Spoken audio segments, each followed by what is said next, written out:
Welcome back to New Day Northwest, where you know we love a good book. And the Seattle Public Library always has excellent recommendations. Here with her top picks for spring is librarian Misha Stone. Welcome back. Thank you so much, Amity. Just in time, too, because I was out of all the last books you suggested. So, whew, all right, we're good to go. You have some really fun books right now. Curtis Sittenfeld? Yeah. For sure. Romantic comedy. Yeah, so the spring is a great time for fun, breezy reads. The title sort of tells you what you're going to get here. Yep. Sally is a sketch comedy writer for a late night show called The Night Owl, but think SNL. Okay. And she's just one of those people that's like owns her power in the writer's room, but is a bit of a disaster at love. And while she's used to meeting celebrities, when she meets that week's guest host, who's also the musical host, pop star Noah Brewster, she is just not ready for the chemistry that develops between them. And she doesn't believe it because, like, you know, hot pop stars don't fall in love with ordinary women like her, right? So this is a swoony, sweet rom-com with a heroine who has to open herself up to the possibility that the script might get flipped on her. Oh, yes. Okay, I'm 1,000% reading this one. Yes. Our next book is Now You See Us. Yes. This is set in Singapore, and it is about domestic workers who work for the elite. So we meet Corazon and Angel and Danita, who are all from the Philippines, and we get to know the families that they work for, their dramas and backstories, and also get to know them through their group chat.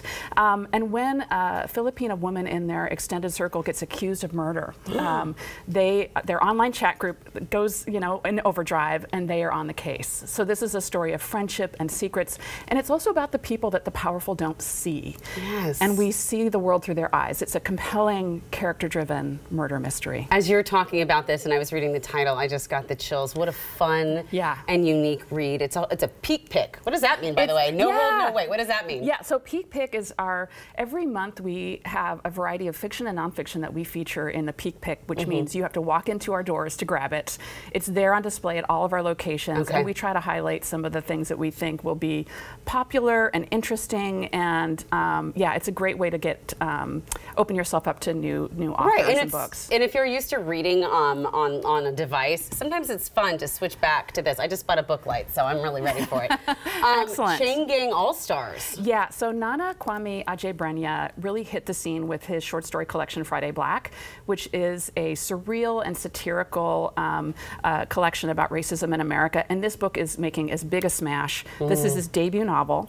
And it's about inmates and lovers, Thurwar and Hurricane Stacks, and they are part of a corporate-owned prison system that puts on gladiator-style TV events in which the inmates are entertainment. So this is a near-future dystopian about the prison industrial complex and also our love of reality TV and violence. It's stunning. It's also a Read with Jenna pick and a peak pick.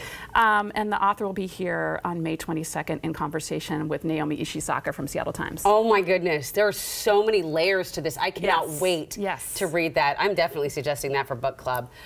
Second to last, Poverty by America. Yeah, so this is by the author of the best-selling nonfiction work Evicted, and he said that most books about the poverty are about the poor, but he wanted to write a book about and for the rest of us. So poverty exists because someone benefits, but why? So he asked us to really look at this and reckon with it.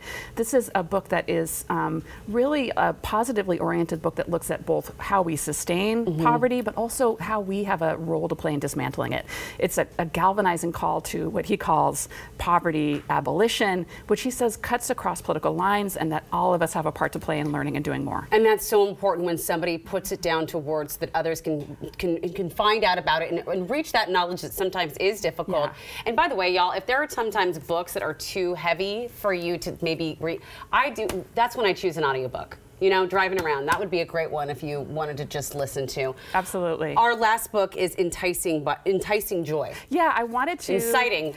My bad. Inciting Joy and enticing it. I wanted to round this out with our spring reads with a book that really is about finding joy in your life. So Ross Gay is a poet and an academic who writes a lot about finding joy and delight. And in these essays, he talks about the way he does it in his day-to-day, like going to the basketball court and getting in your garden, listening to your favorite cover songs, or one of the things I love, there's an essay in here about those friends that you can talk about anything and everything with, the people you can have, what is he called, the unstructured hangout? Yes, yes.